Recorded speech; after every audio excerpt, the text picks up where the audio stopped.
Hello, everyone. Welcome back to the live stream. Thank you so much for joining me. And thank you for everyone who has been waiting. Let's make sure we're up and running. As usual, the live streams take a minute or two before you can hear me live. I hope everyone is doing well.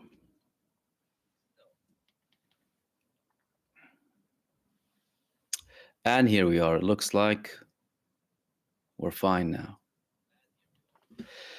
Again, welcome everyone. Thank you so much for joining me for this live stream.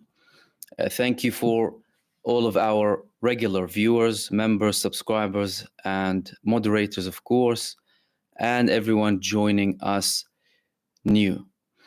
I posted a previous video about the Israeli Minister of National Security, Itamar Ben-Gvir, having an accident.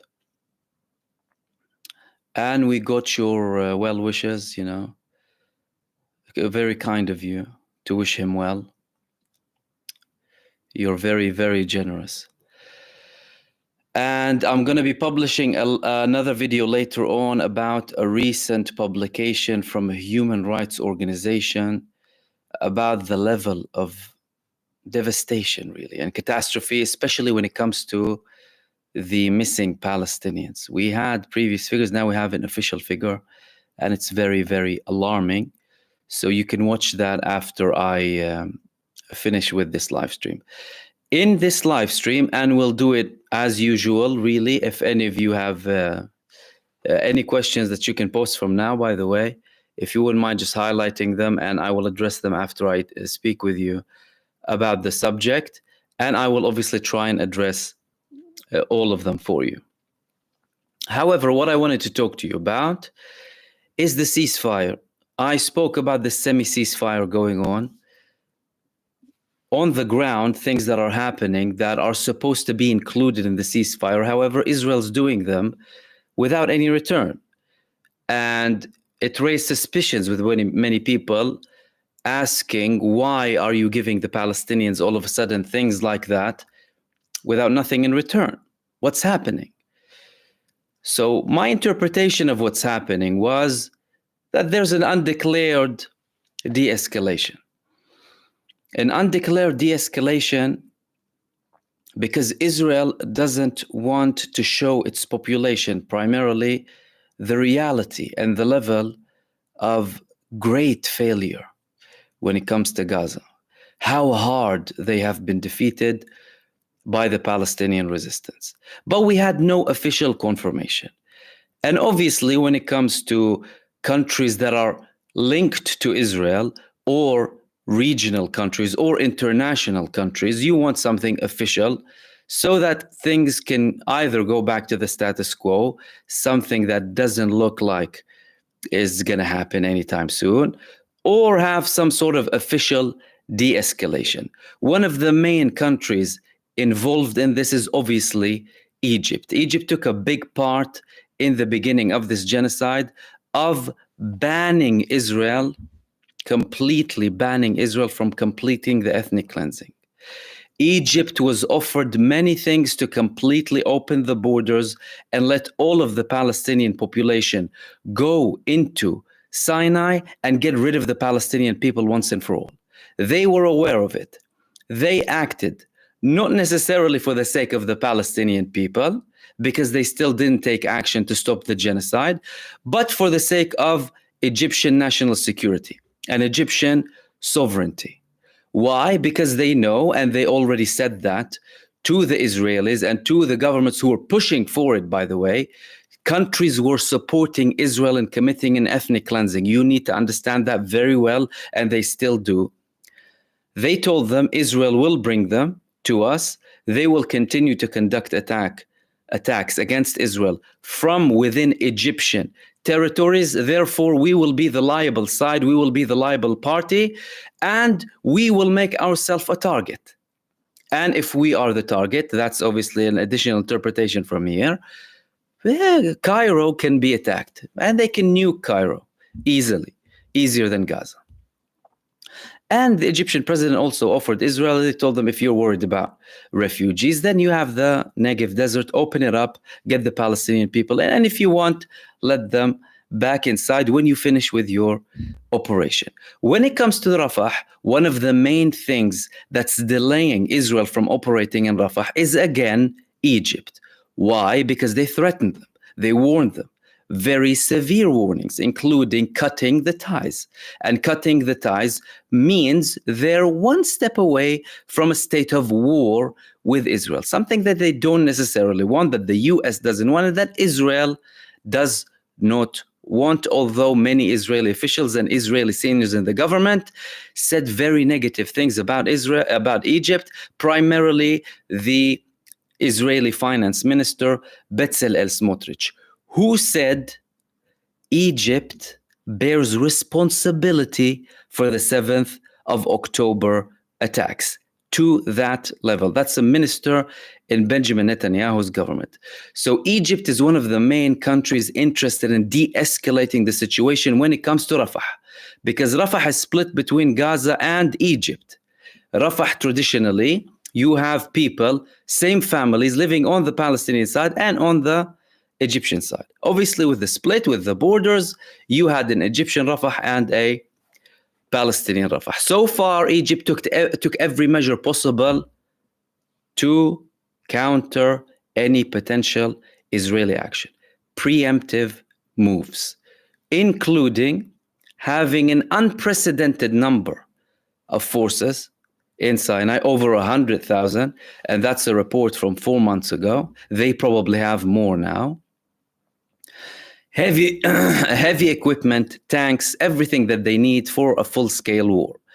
And I quoted a previous senior figure in the Israeli Military Intelligence Directorate who was in charge of overseeing and spying on infrastructure in Arab countries, who said that Egypt has 60 attack tunnels. According to him, some of them can fit trucks. In that statement at the time, he also mentioned something very interesting, is that Egypt has these tunnels, by the way,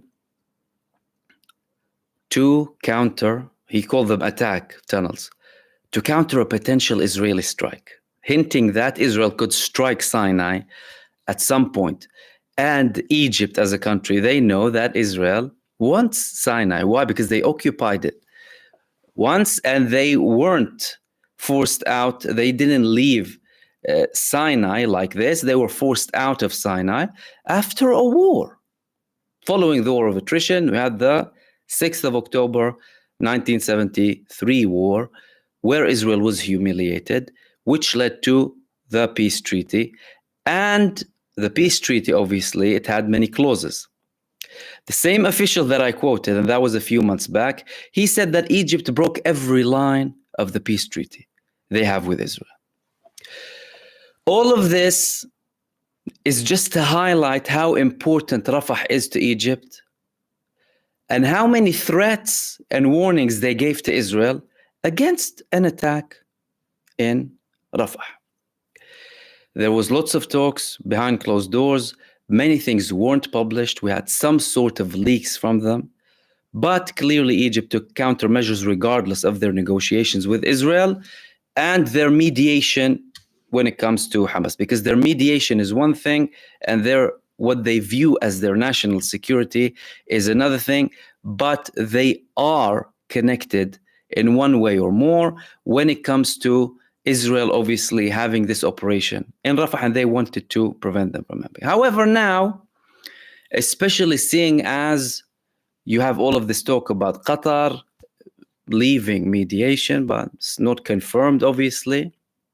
It could be political pressure from Israel on Qatar to put more pressure, apply more pressure on Hamas. Now Egypt is coming with this proposal, and they sent a delegation to Israel. They sent a delegation to Israel. So why not? They had two articles. In one of the articles,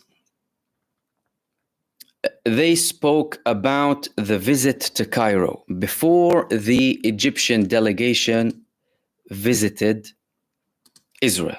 Before the Egyptian delegation visited Israel. In it, they obviously highlighted the details that I wanted to share with you. And then obviously I'll open the space up that you can obviously from now ask anything you like that I can come back to afterwards. But this was the main thing that I wanted to share with you because it's still ongoing and there's a different tone from Israel when it comes to approaching this ceasefire and clearly some sort of leniency from Hamas, at least based on this article. Hamas officially are saying we are not moving from our position when it comes to all of the forces leaving Gaza, getting the aid to the north, having aid in Gaza, rebuilding Gaza, all of these things. But with the details, obviously, you can have some sort of leniency to try and reach an agreement. And everyone knows that Benjamin Netanyahu is the person delaying this for his own sake. In this article, they said the Shin Bet chief Ronen Bar and chief of staff Herzi Halevi visited Cairo on Wednesday and met with the Egyptian intelligence chief, General Abbas Kamel. In the meeting, Kamel presented them with a new Egyptian plan. This is the thing. It says this is an Egyptian plan. You had proposals from the US, proposals from Israel, proposals from Qatar, Hamas, obviously they gave. This is an Egyptian plan. Egyptian plan for the release of all of the abductees and for the ending of the war, which consists of 3 interrelated clauses. At the same time, an Egyptian delegation will arrive in Israel today, and that was from yesterday, by the way. They still haven't revealed all of the talks when it comes to this meeting, to discuss the resumption of indirect negotiations with Hamas and the release of the abductees in exchange for Palestinian prisoners. According to the new proposal, Hamas demands the release of 50 prisoners for each kidnapped soldier and 30 prisoners for each kidnapped civilian. A meeting was scheduled for the delegation with senior officials of the National Security Council. According to the first section of the Egyptian plan, Israel will undertake to stop all preparations for entering Rafah. That's the first thing. And that's why Egypt is proposing. That's the main thing for Egypt. So number 1, you undertake action to stop all preparations to enter Rafah. Not don't enter Rafah, stop the preparations to enter Rafah. Because they already took measures to counter this prospect of them entering Rafah. The head of the Egyptian intelligence made it clear that not only Egypt, but also the United States and the European Union fear the fate of the civilian population in the event that IDF forces enter the city in the southern Gaza Strip. The second clause is the release of all the Israeli abductees in 2 stages, with time intervals of 10 weeks. They added, if you bear with me a second, it is important to note that Egypt did not specify the number of Israeli abductees. And apparently the number is unknown to Egypt. Clearly Hamas is keeping it top-level secret, especially when it comes to the Israeli soldiers. But it clarified that there was release of all of the abductees in exchange for the release of hundreds of Palestinian prisoners. Now, the leniency from Hamas here is initially they were saying clearing out Israeli prisons. Now, that's clearly not the case from Hamas, at least according to this report. And we also didn't hear a confirmation from Hamas that now they would ask for everyone to be released. Okay? The third clause is a full ceasefire for a year, with Israel and Hamas committing not to fire or use weapons on land or in the air. During the ceasefire, it will be announced that the implementation of moves to establish a Palestinian state will begin. Vague, but it's there. This declaration will have the patronage's partners, the United States, Egypt, Jordan, and the Palestinian Authority. I'm not sure how successful that would be. That's a recipe for disaster traditionally, but that's the article. I have to make some comments. Ynet and Idiot Ahronot were told from Cairo that Shin Bet Chief Bar and Chief of Staff Halevi did not comment on the Egyptian plan. but undertook to present it as a discussion with the participation of Prime Minister Benjamin Netanyahu and the war cabinet. The head of the Egyptian intelligence, it was learned, clarified that the release of the abductees in exchange for the release of Palestinian prisoners, and mind you, the terminology is not mine here, okay? It's an Israeli newspaper. Before anyone starts saying, why do you call them this and why do you call them that? Could be carried out in 3 stages. According to the Paris Initiative, which relates to the initial initiative that they had with regards to ceasefire, or in 2 stages according to the new Cairo initiative. Hamas, it was further learned, conditions the implementation of the plan by declaring a full ceasefire on both sides for a year. Hamas also conveyed to Egypt a demand to obtain an American and international guarantee for Israeli implementation of the clauses of the Egyptian plan. They want guarantees. At the same time, media in the Arab world reported that tomorrow a delegation from Egypt will arrive in Israel. They already arrived. But we didn't have the feedback of their arrival. And they don't usually come to Israel. By the way, it's usually Israel that goes there. And their arrival is also a signal that there is something developing, something cooking. Apart from what we spoke about when it comes to the actual actions on the ground, that hint, or at least give us a clue that there's something going on. Therefore, Israel is taking these actions. Could be linked to the negotiations, could be linked to the Israeli failure, could be linked to the US pressure, and before all of that could be linked to the Palestinian resistance pressure and the defeat of the Israeli army and its inability to continue this massive failure because they're achieving nothing when it comes to Gaza, the Palestinian resistance primarily. The president of Egypt, Abdel Fattah al-Sisi, announced that Egypt opposes the transfer or removal of the Palestinians from Gaza to Sinai or anywhere else. Because there were talks in Israel after Egypt said no Sinai. Okay, we'll transfer them to Europe. European countries will take them like they took Syrians. How about you return them to the occupied territories of 1948 where you expelled them from in 1948 and 1967? Isn't that a better idea? You know, their original home that you stole? But this is arrogance, entitlement. So he said anywhere else, there will be no immigration of the residents of Gaza Strip. He announced in a speech he delivered on Wednesday, on the 42nd anniversary of Israel's withdrawal from Sinai, and added, our goal is to protect Egypt's security, bring about a ceasefire in Gaza, and deliver humanitarian aid to the residents of Gaza. Al-Sisi received an update from the head of the Egyptian intelligence about the conversation with Bar and Levy, warned of an Israeli operation in Rafah, and strongly discredited the rumors of understandings between Egypt and Israel regarding this operation. We had some leaks that there's an understanding of ethnically cleansing Gaza between Israel, Egypt, and some European countries. Any action in Rafah will cause a heavy disaster for the population of the Strip, as well as regional peace and security, stressed the Egyptian president. The spokesman for the Egyptian Foreign Ministry continued Al-Sisi's words and warned that any additional pressure on the residents of Gaza will lead to acute tensions in the relations between Egypt and Israel. However, he emphasized that the peace agreement between Egypt and Israel has been stable for years, and we, for Egypt, have ways to deal with deviations from the agreement. Al-Sisi said that Israeli action in Rafah could lead to a flow of immigrants from Gaza to Sinai, and we strongly oppose this. Finance Minister Bezalel Smotrich expressed strong opposition to the details of the proposal published on Ynet and wrote in a post on X that this is in fact an offer of complete surrender by Israel and complete victory by Hamas, an existential danger to the state of Israel. There will be no one period. There will be no agreement to him.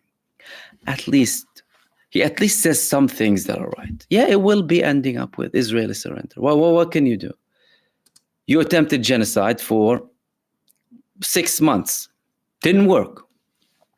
And that was, by the way, the end of it. There are other reports that are coming slowly, but we still haven't had the full. The details spoke about the initial release of 33 abductees, including, people with probably some mental problems, etc. But they didn't elaborate too much on the meeting, particularly with the Egyptian delegation that is in Israel. And to remind you, the mere fact that the delegation is in Israel and it's not in Egypt also signals that something serious is happening and is about to be done. And that was obviously the main topic that I wanted to talk to you about. I hope I shed some light as to what's happening with regards to the negotiations. And now I'll open the space up for all of you. See if you have any questions, any clarifications that I hope I can elaborate on. Any relevant comments, if you wouldn't mind highlighting them, just so that I can see them quickly. Imdad is saying, Brother Mahmoud, how is the situation in Iraq helping Gaza?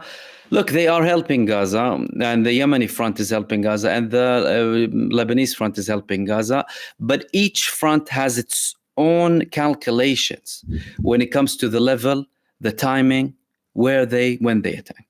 Okay, like for example, with the Iraqi front, you had a temporary pause that was then reactivated. They initially targeted many heavy bases in Iraq and in Syria.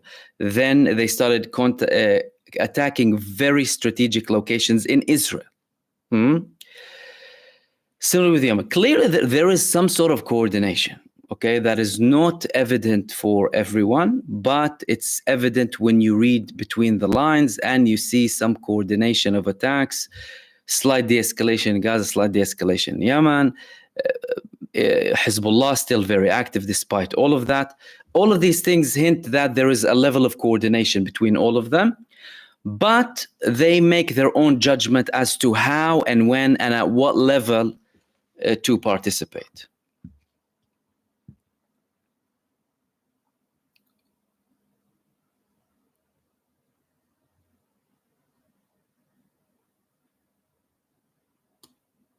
Jovia Tesk, did you hear something about the Iranian troops in Syria retreating because of an IDF attack? Look, I don't think the Iranian forces will be retreating because of an Israeli attack, because Israel always attacks Syria, regularly attacks Syria, and targets Iranian forces and Iranian officials, and targeted assassinations when it comes to Syria.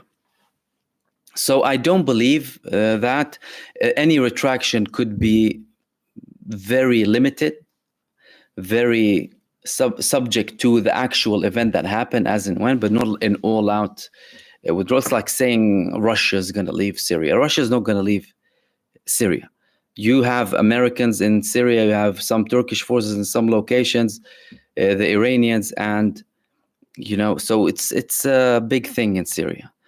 So I don't think they're going to go anywhere. It might be a tactical retreat, not a strategic retreat for them to, get away from Israeli eyesight, perhaps.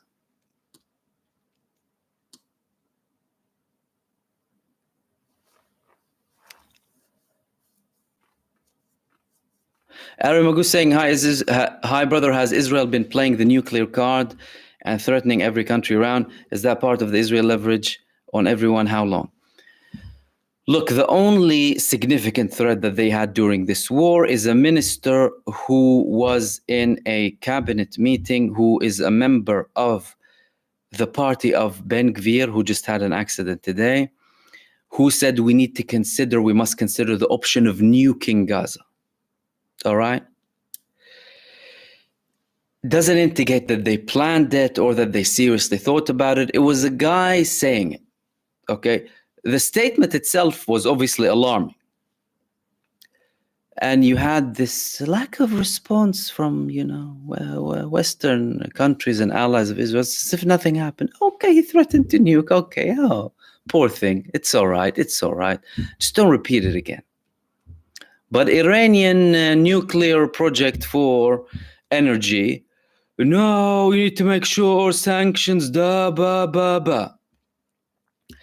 But Israel having a secret nuclear project revealed by an Israeli who was kidnapped by the country, reportedly 300 warheads.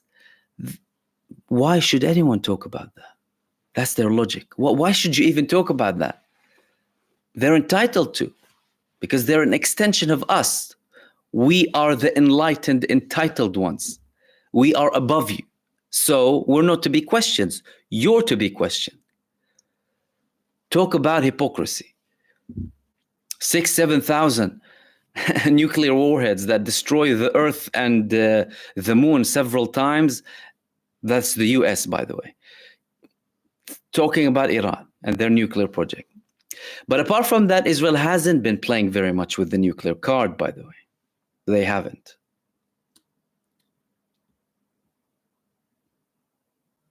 And another question, until when?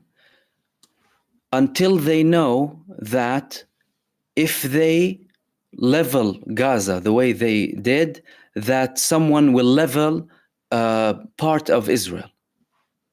So if Israel knows that an Israeli city will be leveled like Gaza was leveled as a retaliation, if they do that, then maybe then they'll stop. Because this is how the world works now, right? This is what they proved. If you can't hit me back as hard as I can hit you, I will continue hitting you. What's the message you're sending me? Well, I need to hit you far harder than what I have before, because you're clearly not understanding. If Israel knew that there's a possibility of Israel being leveled like Gaza was leveled, they wouldn't have dared do anything. They're cowards. They're cowards. They attack women and children from fighter jets. Cowards. Face to face, they run like chickens. They're the most coward army on earth. Unprepared. Ridiculous. That's why they start posing with stupid things to show some sort of an image of victory.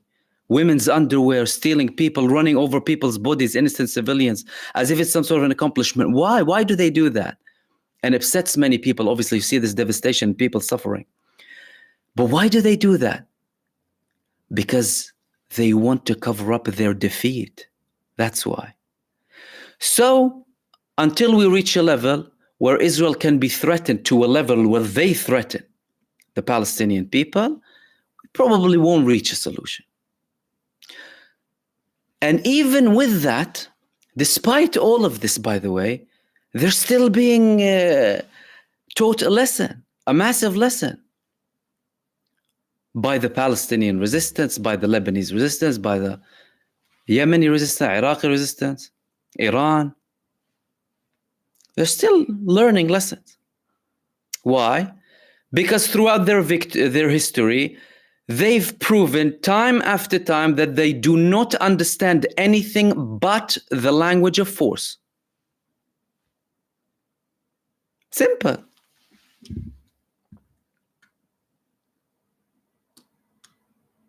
David Bleeden, welcome to Supporter.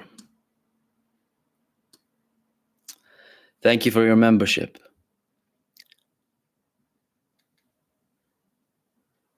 Let's see where we were.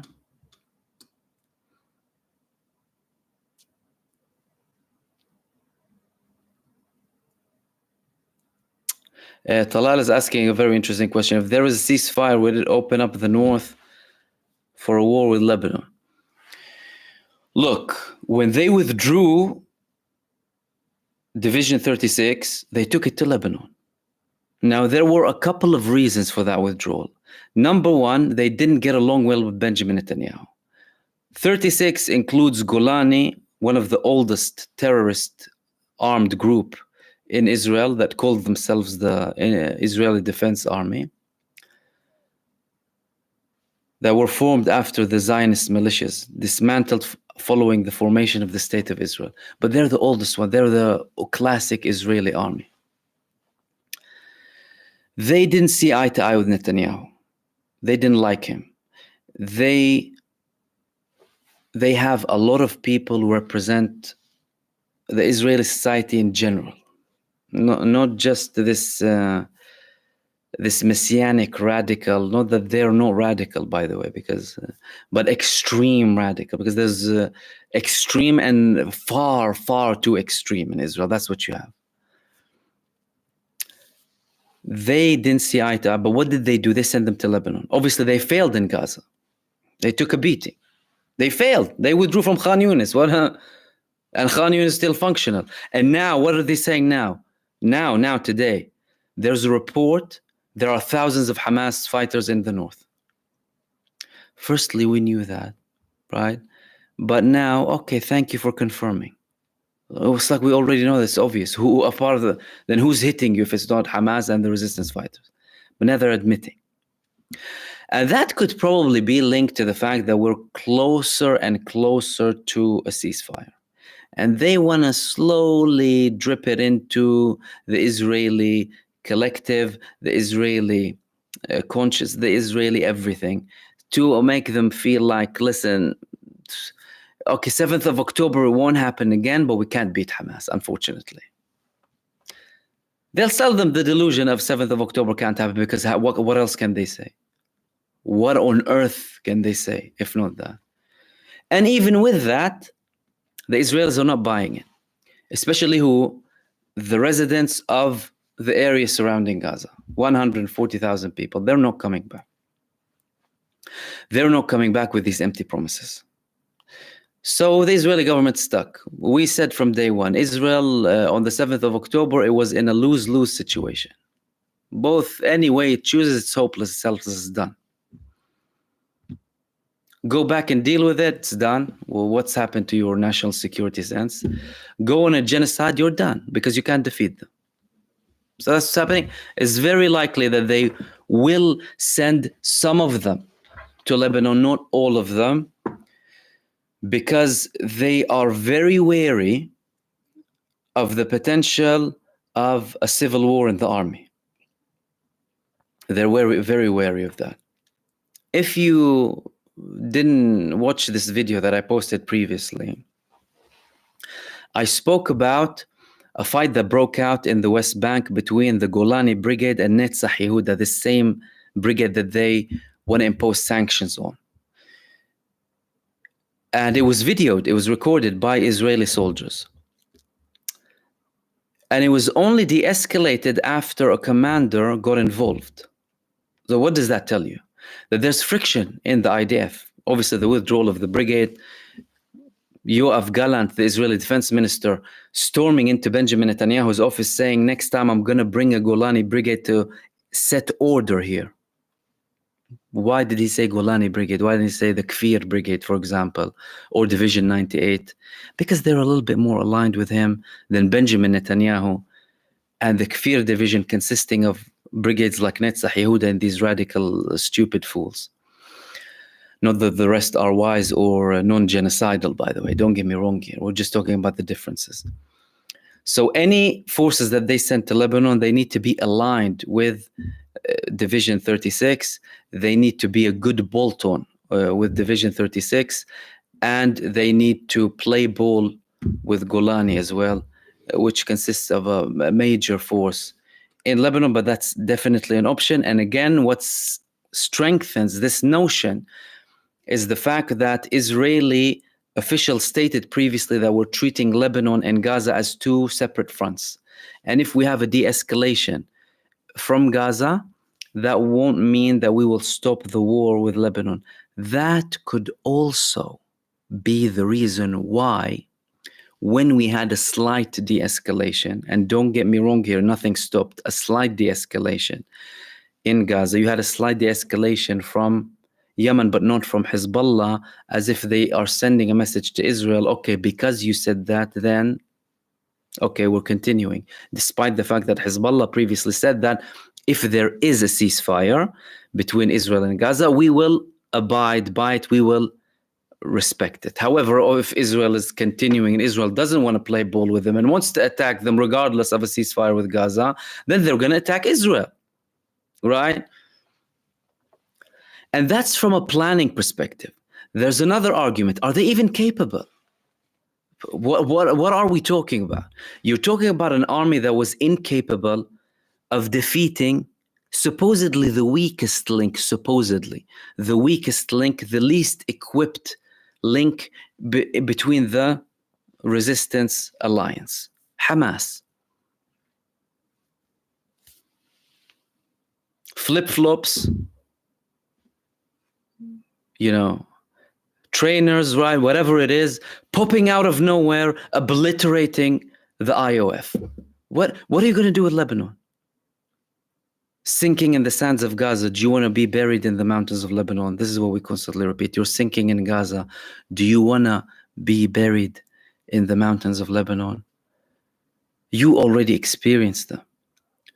The Palestinian people are an extension of their land. Same with the Lebanese people.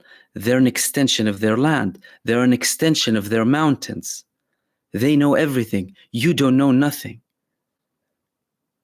So in many ways, I look at them with ridicule when they say, oh, we will treat Lebanon differently. Well, what do you mean? What are you going to do?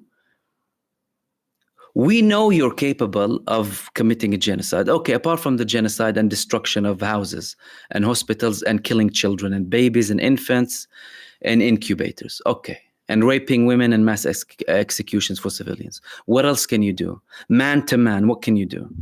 Nothing. Why? Because they're cowards. And they fear death. And you're faced with an opponent who welcomes death, sees it as an option, as the door for reward and eternity. And your fighters are scared, worse than chickens. There's no way to describe their cowardice, these people. They're cowards. They're cowards. So what are you going to do with Lebanon? And in many times, I think it's just a joke, really. What are you going to do apart from what you're doing now? Okay, targeting up, okay, heavier bombs. We know you have them. All right. What? And that's why, listen to what they say with Lebanon, by the way. When they initially gave a serious threat to Lebanon, what did they say? Yoav Gallant, the Israeli defense minister, said in November, what did he say? He said, we can do to the civilians in Beirut what we did to the civilians in Gaza. That's the defense minister speaking, admitting that they target civilians, admitting that they prey on civilian vulnerability and the bloodshed of the innocent, not the fighters. Because they can't beat the fighters. How can you beat them? They'll chew you, even if they don't have weapons. They'll fight you with whatever. With their teeth, with their fingers, with stones, whatever. What are you going to do with them? But it's definitely, as an option, to take more forces there and have some sort of an escalation. However, any prospect of success, any prospect of Israel achieving anything politically from that is beyond absurd and not realistic whatsoever.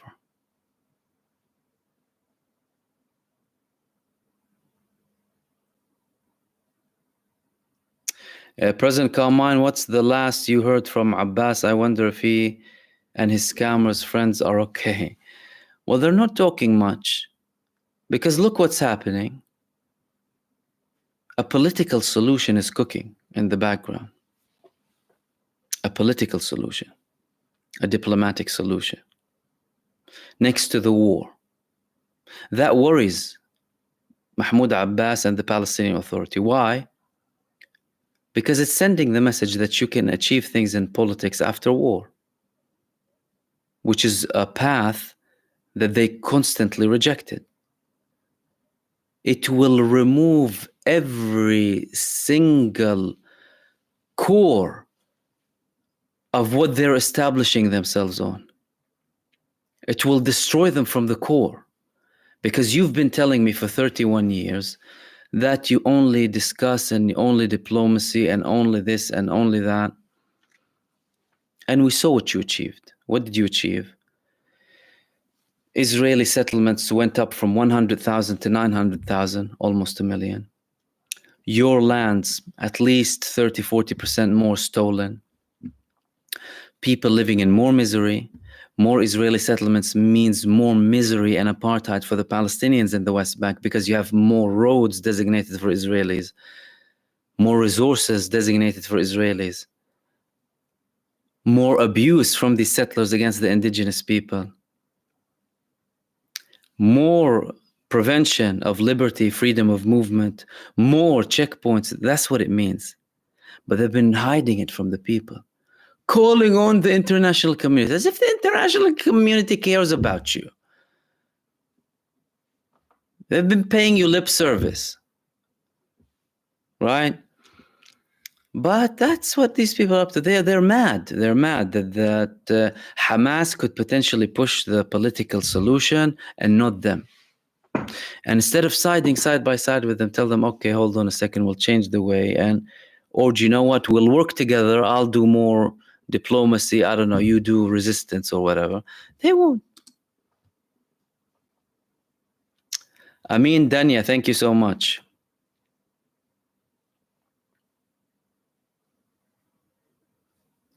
You said if God is the one who gave Israeli land and he was the one who took it away from them, then the one they should be asking to give them land is God. That's a problem they should take up with God and leave everybody alone. Yeah. Yeah, to them, God is like an estate agent or a property developer, a landowner. That's how they view God. Oh, God, I want this land. Because apart from that, they don't believe in anything with him. What, their morals? Do they have morals? You're seeing their morals. What them following, what they believe as God's commands, do they follow the 10 commandments, these people? It's all a facade, it's all a front. Acting like God gave us and God's chosen people, more like Satan's chosen people. Hell, I think Satan is even not interested in them. I think we need to find a new description for them. I think Satan's had enough of them. He's like, you put me to shame. I think Satan himself wouldn't have come up with what Israel came up with in the last 6 months. They put Satan to shame. He's hiding.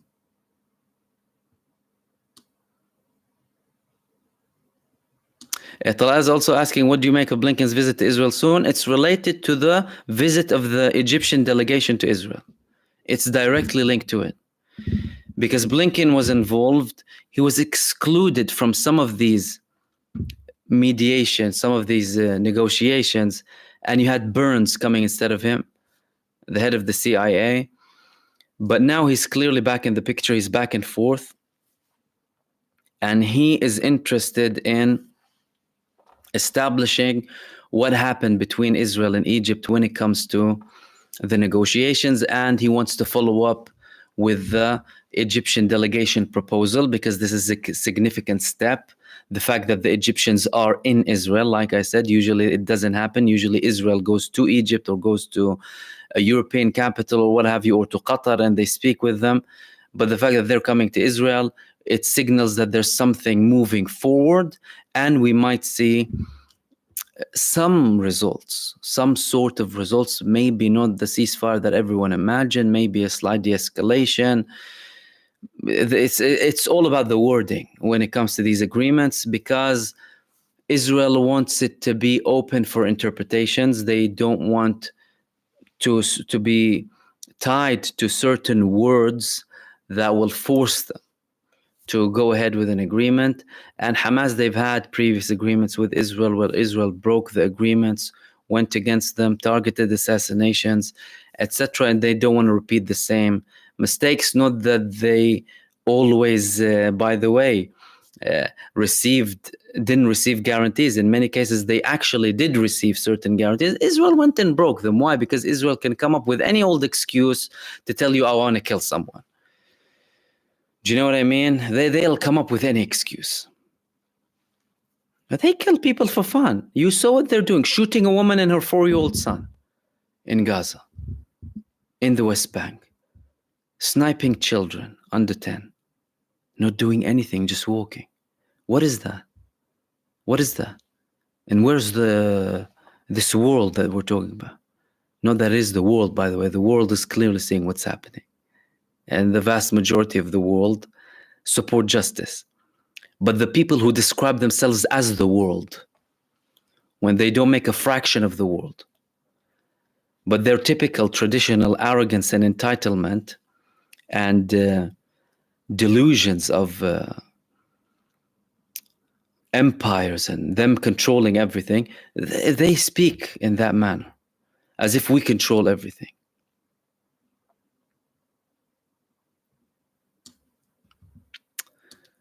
Okay.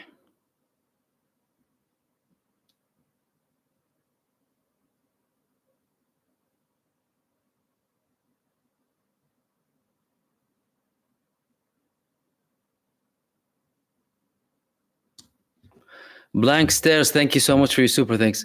You said, Mahmoud, would you consider having an interview with Journo from Lebanon, Ali Murtada? Interview with him earlier, and he thanks everyone and talking and sharing info like here. Yeah, definitely something to consider.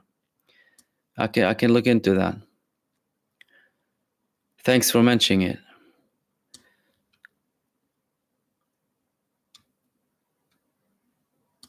Fatima, thank you so much for your help with the highlighting, by the way.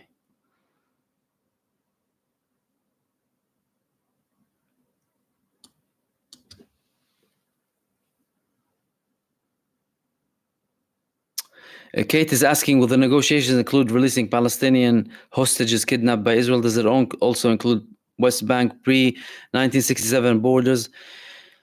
Look, with the negotiations in this genocide, clearly the two sides have different priorities. The priority of Israel is give us our kidnapped prisoners, and we want to continue doing whatever the hell we want to do. The priority for Hamas is stop the war, stop the genocide, allow aid in, allow all people back to the north, withdraw every single force of Gaza, don't occupy any part of it, allow aid in, rebuild Gaza, have temporary housing. So Hamas are concerned about the welfare of the Palestinian people. Okay, let's not forget, Israel destroyed 80% of the hospitals. It destroyed all of Gaza's universities. Over 70% of their schools. No one's learning anything. 600,000 students without education. You need to consider everything, by the way, every aspect of life. Yet despite that, people are trying everything. In camps, in everywhere, they'll teach children something and they'll do something. But it's important to note that you have children walking, their feet became black because they're barefoot, don't have something to wear. I'm sorry, but that shouldn't be happening anyway. When Israelis are arguing about the next meal they're going to receive in their hotel because they were evacuated from Gaza. I'm sorry, it doesn't work like that. And you have 13,000 people missing in Gaza. So there's priorities for the Palestinian people. Israel, on the other hand, their priority is something else. Now, with these negotiations, they're going to have a balance of the priorities. The priorities are obviously ending the genocide. That's number one. Getting people back their rights. Food, medication, education, everything. They need everything. They need to live a normal life. You know, if any normal human being in any other country faced 1% of what these people faced in Gaza, they would have been traumatized and medicated for life. So let's not undermine that. Everything. Some kids are orphans in the streets. They have no one just roaming around looking for something to eat. Petrified, devastated, traumatized. And that's on a national scale. So the priority is to end the genocide, stop it, get a ceasefire. I don't think anything from the political aspect will be implemented, if you ask me.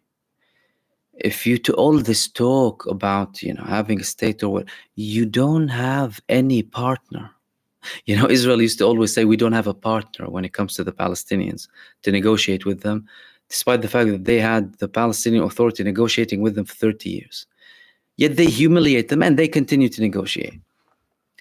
But the fact of the matter is, you don't have an Israeli side willing to give you a state anyway, if you talk about the two-state solution. That I highly disagree with. What should be implemented and pushed for is a one-state solution. One full democratic states with equal rights and liberties and justice for everyone. But they won't tell you that. Why do they want to? Because they want to keep the regime of supremacy in Israel. Because the people supporting Israel in the US and the European countries and anywhere else, they are supremacist genocidals like them and worse than them. They committed worse things previously. And they want to keep this supremacy, and they want to keep it as an area of conflict. Because two states wouldn't address every historical aspect of the Palestinian rights. And one of the main things that Israel will never agree on is the right to return. Right of the refugees to. Why? Because if they come back, that's it. It's a majority Palestinian. Right? But, some people find it nice and easy to talk, in offices wearing their nice suits, right? Having a nice fancy meal about democracy and human rights, right? They like to talk like that in their offices and with their ties and everything. But when it comes to actually practicing it, practice what you preach, no. They'll sit with the genocide. Shows you the level of hypocrisy, of double standards, of immorality, of cruelty, of evil that exists in this world. Evil, pure evil. You don't want equality. Why do you not want equality? What's so difficult about it? It was one land before, right? You had Jews and Christians and Muslims living there for centuries. What's the problem? Oh no, we want people to have superiority over you, and they need to have more rights because they claim they're descendants of someone. It's a joke.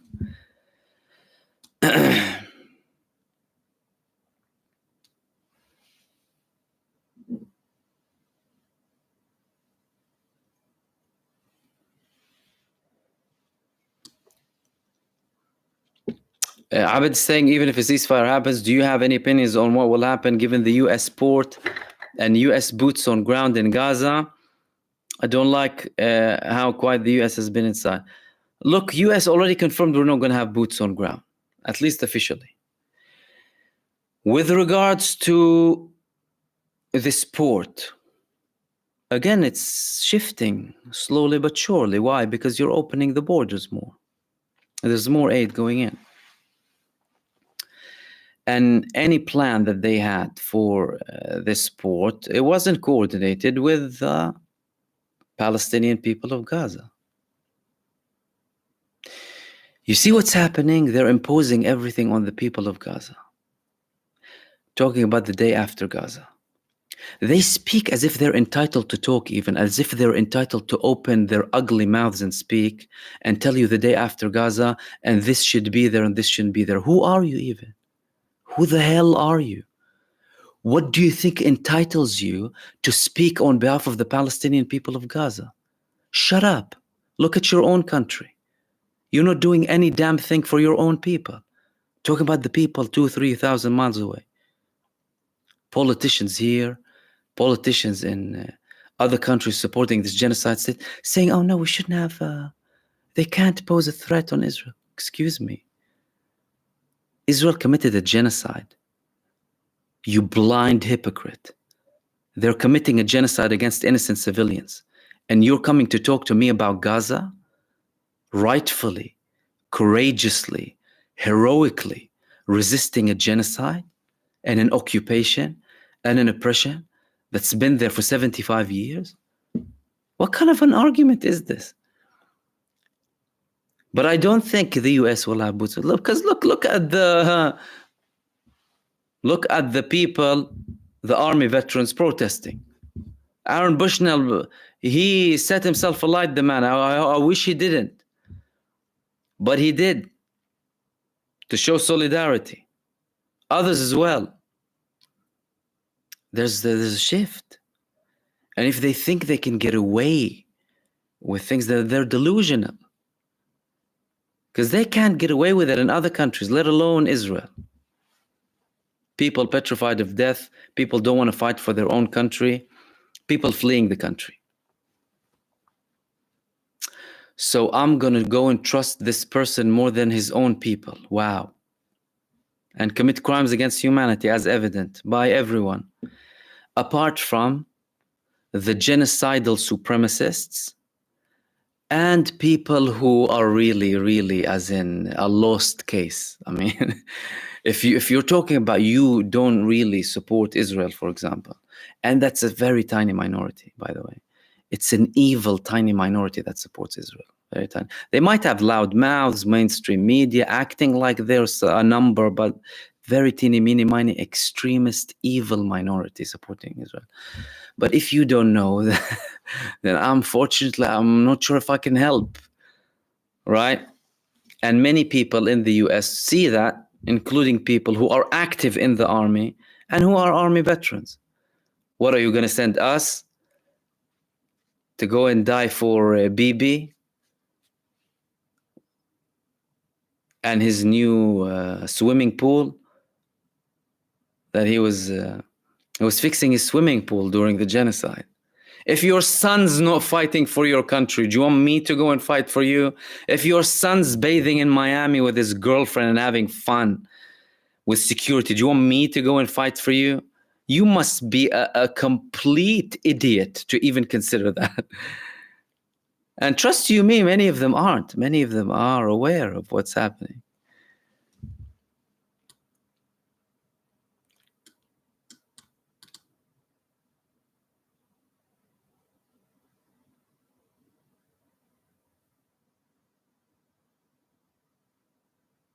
Kenneth Hines, given the terrible and unreliable media in the US, can you give some perspective on whether things like the aid flotilla, Code Pink, is involved with are useful and good? Any aid is good. Any aid that goes in is good. With this flotilla that's due to depart next week, they said Tuesday most likely, it carries 5,000 tons of aid. That's a significant number. Very significant figure. It helps a lot of people. Anything that goes in is good. But it should reach a stage where you don't talk about only what makes me live. You need something consistent. But they're definitely very helpful.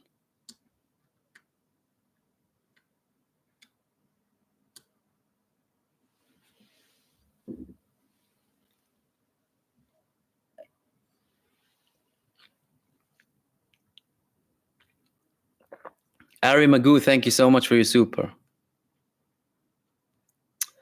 Swat Rose, what was the purpose of Blinken's visit to China? To convince them to stop supporting Russia. That's why he went there.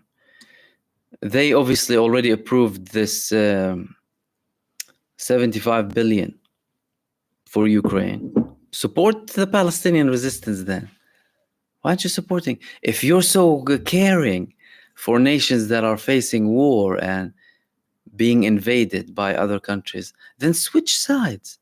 Switch side, flip on Israel and support the resistance. They're occupied, right? But no, it's different. It's different. Zelensky is different. Zelensky is different, and the Palestinians is different. It's a different story, isn't it? Anyway, he went there and he told China that Russia would struggle without Chinese support. What is that hinting? I want Russia to struggle and please stop supporting them. Obviously, the Chinese probably gave him a cold shoulder. They're diplomatic and all, but they will do whatever they want to do. And they know the US poses a threat to them. Russia never threatened them, as in contemporary, in recent history. But he's trying, poor Blinken.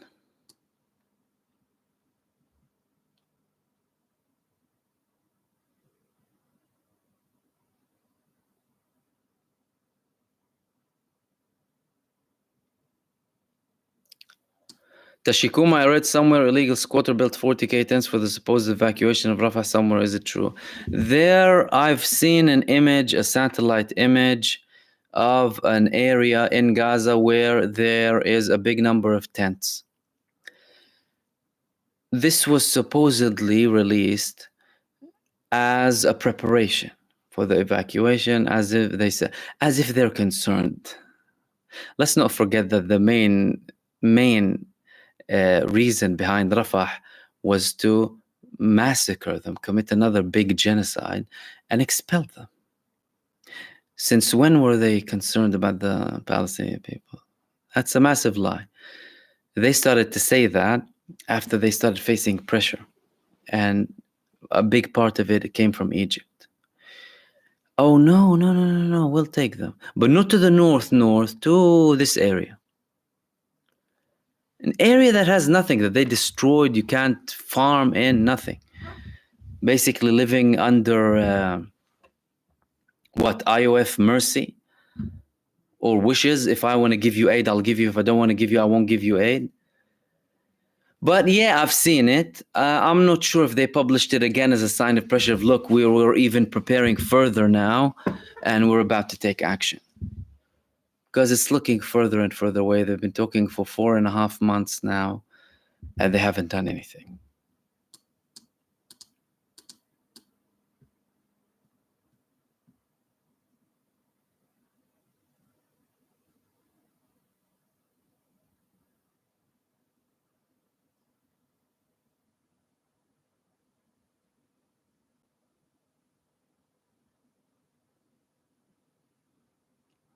Bing Swix, Mahmoud, do you think Iran will attack the Nazis again? If they are attacked by them, if there's another Israeli significant provocation that they can probably justify internationally, legally, politically, and militarily the way they did with the previous one, then perhaps they could. However, all out war, I said from day one, no country, official country will intervene for Palestine. That's the harsh truth. The only groups that intervened were organizations or a state within a state. Hezbollah, Iraqi resistance, and Ansarullah. And you have a different government in Yemen. They're like, I couldn't care less about implications. This international community is nonsense anyway. They don't give us any justice. So I'm gonna support them regardless. Obviously, each side supported to a level where they calculated it very well. Like, I think the most calculated interference was from Hezbollah. Very calculated. And that's not a bad thing.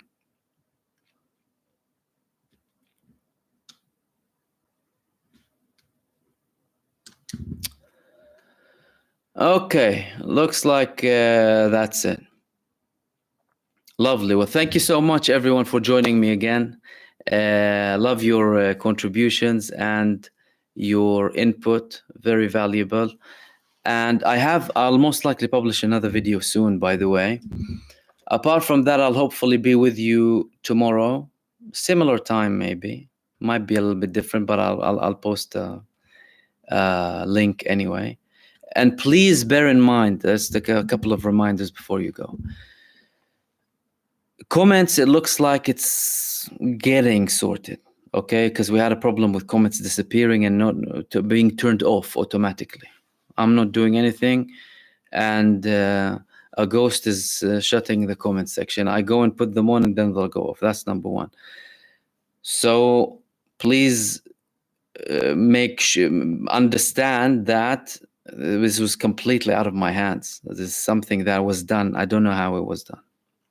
We don't want to start speculating, okay? But I reported it to YouTube. They said they'll address it. It looks like it's getting there. Good. Second thing, again, for some reason, you don't always see my notifications for my videos. So you need to search for me. So you're subscribed, your notifications are on, but you don't see me. Why does that happen? Again, we have speculations, but just for you to know that happens. So that requires a bit more effort from you to go on the channel and my channel and look at my recent video tab, live tab, community tab for all of the updates. And report it to YouTube too. It would be good for you to report to YouTube. The more people report, the more there's likelihood of like this being flagged up further and maybe more prompt action taken, because they can't just hear it from me. And I know some of you are saying it's happening with other channels too. I'm not surprised. But it's important for you to know these things so that you can stay in the loop. And obviously that action from you, and I'm sorry to trouble you, by the way, with that, but what can you do if you're not getting the notification? How are you going to view it? That supports in return the spread of our message, the spread of the videos, of this awareness, of everything we talk about. So thank you very much for your understanding, and thank you so much for your support. Enjoy the rest of your night. We're Friday. Wow. Enjoy the rest of your weekend, day, night, evening, and the rest of your weekend ahead. And I'll hopefully see you tomorrow, and take care, everyone.